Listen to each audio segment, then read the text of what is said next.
ದಿನಾಂಕ 20, 21, 22 3 ದಿವಸದ ಕಾಲ ನಮ್ಮ ಉಡುಪಿಯ ಮಿಷನ್ ಕಾಂಪೌಂಡಿನ ಮೈದಾನದಲ್ಲಿ ಸಂಜೆ 6 ಗಂಟೆಯಿಂದ ರಾತ್ರಿ 8:30 ಗಂಟೆ ತನಕ ನಡೆಯುವಂಥ ಕಾರ್ಯಕ್ರಮ. ಈ ಒಂದು ಪ್ರಾರ್ಥನಾ ಕೂಟ ಯಾಕೆ ನಾವು ಮಾಡ್ತೇವೆ ಅಂತ ಹೇಳಿದರೆ, ಈ ತಿಂಗಳು ನಮಗೆ ಕ್ರೈಸ್ತರಿಗೆ ಒಂದು ಪವಿತ್ರ ತಿಂಗಳಾಗಿರ್ತದೆ.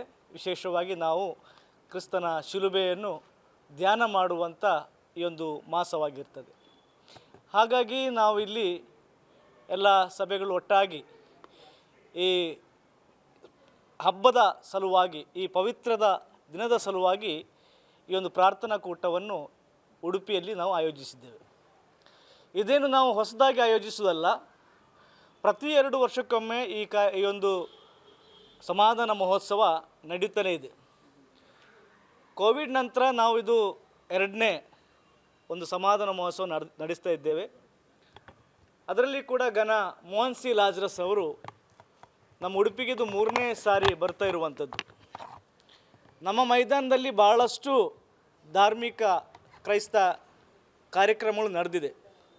ಆದರೆ ಈ ದಿನದವರೆಗೆ ಯಾವುದೇ ರೀತಿಯಲ್ಲಿ ಕೂಡ ಯಾವುದೇ ಸಮುದಾಯವನ್ನು ದೂರುವಂಥದ್ದಾಗಲಿ, ಯಾವುದೇ ಧರ್ಮದ ಬಗ್ಗೆ ಕೆಟ್ಟದಾಗಿ ಮಾತನಾಡುವಂಥದ್ದಾಗಲಿ ಯಾವುದನ್ನು ಕೂಡ ನಾವು ಮಾಡದೆ, ನಾವು ನಮ್ಮ ಬೈಬಲ್ನಲ್ಲಿರುವಂಥ ಸತ್ಯಗಳ ಬಗ್ಗೆ ಅಲ್ಲಿ ಭಕ್ತಿ ವೃದ್ಧಿಗೋಸ್ಕರ ಕಾರ್ಯಕ್ರಮವನ್ನು ಮಾಡೋದು ಬಿಟ್ಟು ಬೇರೆ ಯಾವುದೇ ಧರ್ಮವನ್ನು ಹೀಯಾಳಿಸ್ಕೋಸ್ಕರ ನಾವು ಮಾಡ್ತಾಯಿಲ್ಲ.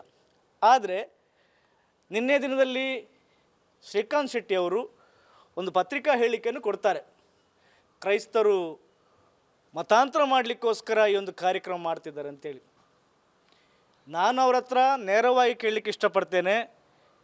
ಯಾವುದಾದ್ರೂ ತಮ್ಮಲ್ಲಿ ನಮ್ಮ ಈ ಒಂದು ಮೈದಾನದಲ್ಲಿ ನಡೆಯುವಂಥ ಈ ಧಾರ್ಮಿಕ ಏನು ನಮ್ಮ ಕಾರ್ಯಕ್ರಮ ಇದೆ, ಅದರ ಮೂಲಕ ಯಾವುದಾದ್ರೂ ಒಂದು ಮತಾಂತರ ನಡೆದಿರುವುದಾದರೆ ಅದರ ಪುರಾವೆದೆ ತಾವು ತಂದು ಕೊಡಬೇಕು. ಅಷ್ಟು ಮಾತ್ರವಲ್ಲ, ತಾವು ಅಂಥದ್ದಿದ್ದರೆ ನೇರವಾಗಿ ಕಂಪ್ಲೇಂಟ್ ಕೊಡ್ಬೋದು. ಮತ್ತು ಅವರು ಹೇಳ್ತಾರೆ ಮೋಹನ್ ಸಿ ಲಾಜರಸ್ ಅವರ ಮೇಲೆ ಭಾಳಷ್ಟು ಕೇಸುಗಳಿದೆ ಅಂತೇಳಿ. ಹೌದು, ಅವರ ಮೇಲೆ ಕೆಲವೊಂದು ಕೇಸುಗಳು ಇದೆ. ಆದರೆ ಎಲ್ಲ ಕೇಸುಗಳು ಕೂಡ ಮದ್ರಾಸಿನ ಉಚ್ಚ ನ್ಯಾಯಾಲಯ ಅದೆಲ್ಲವನ್ನು ಕೂಡ ಕ್ವಾಶ್ ಮಾಡಿ ಇವತ್ತು ಯಾವುದೇ ರೀತಿಯಲ್ಲಿ ಕೂಡ ಅವರ ಮೇಲೆ ಯಾವುದೇ ರೀತಿಯ ಒಂದು ಕೇಸುಗಳಿಲ್ಲ. 2018 ನಂತರ ಯಾವುದೇ ಕೇಸುಗಳು ಕೂಡ ಇಲ್ಲ. ಎಲ್ಲ ಕೇಸುಗಳು ಕೂಡ ನ್ಯಾಯಾಲಯಕ್ಕೆ ಗೊತ್ತಾಗಿದೆ. ಎಲ್ಲವೂ ಕೂಡ ಅದೆಲ್ಲವೂ ಬೇಕಂತಲೇ ಮಾಡಿರುವಂಥ ಕೇಸುಗಳು ಅಂತೇಳಿ ಈಗಾಗಲೇ ನ್ಯಾಯಾಲಯಕ್ಕೆ ಅವರ ಅರಿವಿಗೆ ಬಂದ ನಂತರ ಇದೆಲ್ಲವೂ ಕೂಡ ಇದನ್ನು ಅದರಲ್ಲಿ ಅವರು ತೆಗೆದುಬಿಟ್ಟಿದ್ದಾರೆ.